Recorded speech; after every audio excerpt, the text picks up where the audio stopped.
గ్రామంలో మేము ప్రకృతి వ్యవసాయం పద్ధతుల్లో కిచెన్ గార్డెన్ పండిస్తున్నాం. అందరూ రసాయన వ్యవసాయాలే చేస్తున్నారు ప్రజెంటు.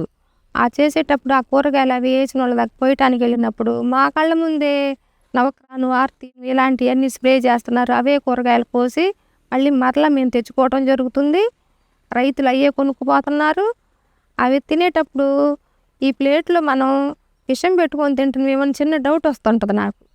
అప్పటి నుంచి ప్రస్తుతం ఒక 5 సెంట్లలో మొదలుపెట్టా. ఫస్ట్ 5 సెంట్లలో మొదలుపెట్టి అన్ని రకాలు వేసుకున్న కూరగాయలు మేము తినటంతో పాటు మా పక్క రైతులకి, మా బంధువులకి అలా ఇస్తూ ఉన్నాం. ఈ కెమికల్ లేని కూరగాయలు చాలా టేస్ట్గా ఉన్నాయి. ఎక్కువ రోజులు కూడా నిల్వ ఉంటాయి. మనం కోసి 2-3 రోజులు అలా పెట్టుకున్నా కూడా తొందరగా వడబడవు.